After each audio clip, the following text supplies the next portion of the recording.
Сайн байцгаана уу? Сонгон судлах хичээлийн маань судалж байгаа багш нартаа энэ өдрийн мэндийг хүргье. За намайг Оюн Бэлэг гэдгээ Монгол Улсын боловсролын их сургуулийн сургуулийн өмнөх боловсролын сургуульд сэтгэл судлалын хичээл заадаг багш байна. Тэгэхээр бидний энэхүү сонгон судлах хичээлийн маань эхний хэсэг бол доктор Жавзан Дулан багшийн 2025 оны СУБ-ийн сургалтын хөтөлбөрийн нэгэн чиглэл болох сэтгэл хөдлөл нийгэмшгүн сургалтын чиглэл маань өөрөө ямар үндэслэлтэй боловсруулагдсан бэ гэдэг тухай тайлбарласан ийм видео хичээл болон унших материалуудыг бид нэр уншиж танилцсан бол одоо энэ удаагийнхаа видео хичээл хоёроор бид нар яг хүүхдийн сэтгэл хөдлөлийг илүүтэй яаж дэмжих арга юу байж болох вэ гэдэг дээр илүү их төвлөрч хичээл маань бол яриа. Тэгэхээр бидний видео бас тодорхой хугацаатай байгаа учраас та бүхэн үргэлжлүүлээд унших материал, дасгал даалгавар, хилцүүлгүүдийн маань ажиллаж явах явцдаа илүү энэхүү видео хичээлийг маань дэлгэрүүлж судлах бүрэн боломжтой юм шүү. За юуны өмнө сэтгэлийн хөдөлгөөн гэж юу вэ гэдгийг хэдүүлээ сэтгэл судлалын шинжлэх ухааны үүднээс харъя. Тэгэхээр 2023 онд Америкийн сэтгэл судлалын нийгэмлэгээс сэтгэлийн хөдөлгөөн буюу emotion-ыг хүн тухайн орчиндөө учирч буй гадаад дотоод олон янзын өдөөгчдөд хариу үйлдэл үзүүлэхдээ физиологийн болоод сэтгэл зүйн зан үлийн цогц өөрчлөлтөөр илэрдэг ийм төр зүрийн төлөв юм аа гэж ингэж авч үзэх нь байна. Тэгэхээр слайдн дээр харж байна. Бие махбодын хувьд, сэтгэлийн хувьд, сэтгэхгүй болон зан үлийн хувьд үйлдэл болон илэрхийллээр өөр өөрөөр илэрж байгаа энэ зураглалыг та бүхэн авахаа. За тэгэхээр сэтгэлийн хөдөлгөөн маань өөрөө явж тархины үйл ажиллагаатай мэдээж холбогдно. Тэгэхээр сүүлийн үеийн мэдрэл судлалын шинжлэх ухаанаас бол энэ сэтгэлийн хөдөлгөөнийг бол тархины тодорхой сүлжээ удирддаг юм а гэж ингэж үзсэн. Энэхүү сүлжээгийн маань бол лимбик систем гэж нэрлэдэг байгаа. За энэ дотор ямар төвүүд орж ийнэ гэхээр амигдала орж ийнэ. Амигдала бол хүний тохиоллыг хүнд бол тохиолол өгжилдэг. За эрэг болон сөрөг тохиоллыг мэдрүүлж идэг ийм төв байна. За prefrontal cortex бол сэтгэл хөдлөлийг удирдах хянахтай холбоотой. За hippocampus бол бас мөн сэтгэл хөдлөлийг дурсамжтай холбохтой өмнөх туршлагатай нас холбогдож идэг. За иншүлэ бол бас сэтгэл хөдлөлтөд маш чухал уялдаатай.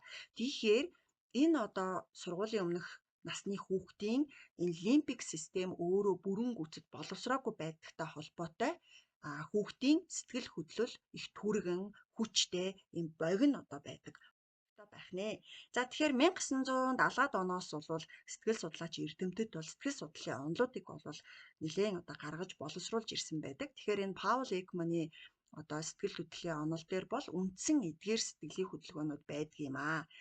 Харин эдгээр сэтгэлийн хөдөлгөөнүүд нь хоорондоо хавсарч нийлж илэрснээрээ шинэ үүсмэл сэтгэлийн хөдөлгөөнийг бий болгож идэггүй гэдэг тухай бол дурдсан байдаг. Жишээлбэл аз жаргал гэсэн үндсэн сэтгэлийн хөдөлгөөн дээр гайхшрал гэдэг үндсэн сэтгэлийн хөдөлгөөн нэмэгдэхээр догдлол бий болж идэггүй гэдэг юм санаа.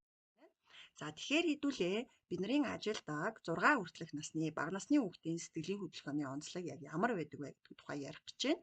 Тэгэхээр 0-оос 1 наснд бол сэтгэл хөдлөлийн анхан шатны шинж тэмдэг бий болж идэг. За энд бол эцэг эхийн нүүрний илэрхийлэл дуу хоолойгоор дамжуулан хүүхэд сэтгэл хөдлөлийг бол таньдаг. Тэгэхээр энэ үед ямар дэмжлэг хэрэгтэй вэ гэхээр эцэг эхийн хариу илэрхийлэл тэр хүүхдийн мэдрэлийн зохицуулалтанд их чухал үүрэгтэй суур хөгжлийн үе шат байдаг шүү. За 1-ээс 3 наснд яг манай багш нарт хамаатай нас орж ирдэг. Ихэнх хүүхдүүд 2 наснаас албан ёсоор цэцэрлэгт орж ирдэг. Тэгэхээр сэтгэлийн хөдөлгөөний эрч хүч их өндөртэй, эсвэргээрээ хяналт сул ийм уур, баяр гомдол их амархан солигддог. Ийм онцлогтой байдаг байна. Энэ үед яах вэ гэхээр хүүхэд сэтгэл хөдлөлийг хянах, шийдвэр гаргах, зохицуулах үүрэгтэй нөгөө төв маань өөрөө хоорондоо холбогдож дөнгөж эхэлж байгаа гэж ингэж ойлгох нь. Тийм учраас хүүхэд өөрийгөө зохицуулахад нь заавал гадаад дэмжлэг буюу багш таны үүрэг оролцоо маш чухлаа. За 3-аас 6 нас буюу бэлтгэл ахлах анги руу ороод ирж байна тийм ээ. Тэгэхээр энд бол хүүхдүүд сэтгэл хөдлөлийн үг хэллэг нэмэгдээд тэр битгий бусдын сэтгэл хөдлөлийг ойлгох эмпати чадвар бол хөгждөг байх нь. Бид нэр эмпати гэдгийг бол бусдын сэтгэл хөдлөлийг ойлгох чадвар гэж ойлгож авч үзэх нэ. За энд ямар дэмжлэг бидний зүгээс хэрэгтэй байдаг вэ гэхээр mirror system буюу толь эсийн систем идэвхждэг. Нийгмийн ойлголтын тухай, нийгмийн дүрмийн тухай хүүхэд яадаг вэ гэхээр насанд туршид болон бусад хүмүүсийг одоо яг толинд харж байгаа юм шигээр дагаж дуурайх байдлаар суралцж идэг юм аа. Тэгэхээр бүлгийн багш та хүүхдийн сэтгэл хөдлөлд эерэг хариу үйлдэл үзүүлж авах нь маш чухал бас дэмжлэг юм байна. Маш чухал арга юм аа гэдгийг бас эндээс харж болох нэ. За тэгвэл бид нар хүүхдийн сэтгэл хөдлөлийн одоо хөгжлийг дэмжихдээ дараах үндсэн чиглэлийг заавал баримтлая гэдгийг санал болгож байгаа. Тэгэхээр хүүхдийн эмоцийг бол яах юм? Одоо нэрлэж одоо хүлээн зөвшөөрөх. За багш нь чамайг ууралсан байгааг ойлголоо гэд та хэлж явах хэрэгтэй байх нь байна. Энийг өөрөө яах вэ гэхээр хүүхэд өөрийнхөө тархинд би ууртай байгаа юм байна. Би уураа тайвшруулах хэрэгтэй юм байна гэдэг мэдээллийг одоо өгнө гэсэн үг. За ингээ багш яах юм? Дулаан, тогтвортой ийм байдлаар хүүхдэд хариу үйлдэл үзүүлэх юм бол хүүхэд нөгөө mirror системийнхаа дагуу таныг бас даган дуурайна. Мөн хүүхэд стресс нь одоо бага стрессийн түвшин буурч байгаа учраас тархины зохицуулалт сайжирнаа. Эсвэргээрээ стрессийн одоо түвшин нэмэгдэх юм бол тархины зохицуулалт буурна гэсэн үг шүү дээ. За яг энэ байдлаараа багш өдөр тутмын одоо энэ эмоцоо удирдах дасгал тоглоомнуудыг одоо ангийнхаа хичээл үйл ажиллагаа сургалт өдрийн дэглэмийнхаа бүхий л одоо үе шатуудад та бүхэн бол тусгаж одоо ашиглах нь бол их чухал юм. За тэгээд яг энэ одоо байдлаараа тоогт моол одоо хүүхдэд аюулгүй ийм мэдрэмж өгсөн энэ одоо орчныг бүрдүүлэх нь одоо маш чухал гэсэн энэ үндсэн чиглэлийг хэдүүлээ баримталж ажиллах нэ. За ингээд яг тодорхой нэг аргыг авч үзье.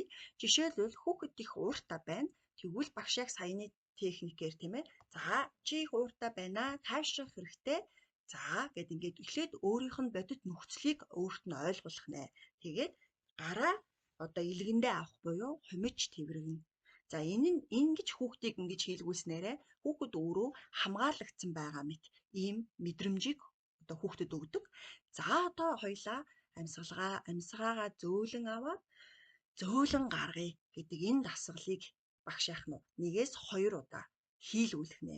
За яагаад амьсгалын дасгал хийлгүүлж байгаа вэ гэхээр нөгөө амигдала маань ууралсан үед одоо сөрөг тохиолдлыг хүүхдэд өгж байгаа. Тэгвэл энэ тохиолдлыг бууруулах хугацаа энэ амьсгалын дасгал хийж авах үед гардгаа гэж ингэж үзсэн байна. Ингээд дараа нь бол тэр хүүхэд бол хэсэг хугацаанд бол таавширнаа. Инхээр тархины зохицуулалт сайжраад дараагийн алхмууд аандаа эерэг болох энэ үндсэл нь болно гэд энэ техникийг багш өөрөө ч гэсэн ажлын байран дээрээ хэрэглэх боломжтой байх. За тэгвэл хэдүүлээ энэ удаагийнхаа одоо хичээлээр сэтгэлийн хөдөлгөөн гэж юу вэ? Сэтгэлийн хөдөлгөөн тархины одоо ямар төвөттэй холбогдоод байгаа вэ? За бага наснд одоо хүүхдийн одоо энэ лимбик систем хөгжөөгүй, гүйцэд боловсроогүй байгаатай холбоотой хүүхдүүдийн хяналт сул сэтгэлийн одоо хөдөлгөөнийх нь илрэл хүчтэй байдаг учраас эцэг их багш нарын хариу дэмжлэг үйлдэл хамгийн чухал юм аа гэдэг энэ одоо ойлголтыг авсан гэж ингэж одоо дүгнж хэлэхээр. За ингээд энэ одоо богино хичээлийг бэлтгэхэд ашигласан одоо харагдаж байна. Анхаарал хандуулсан та бүхэнд баярлалаа. Та бүхэн үргэлжлүүлээд уншиж судлах материал маш сонирхолтой дасгалууд, хэлэлцүүлгүүдийг одоо дэс дарааллын дагуу гүйцэтгэснээр энэхүү сэдвийн тухай одоо маш дэлгэрэнгүй мэдээллийг тодорхой хідэн арга зүйг эзэмшиж авна гэдэгт итгэж байна. Анхаарал хандуулсанд баярлалаа. Багш нартай амжилт хүсье.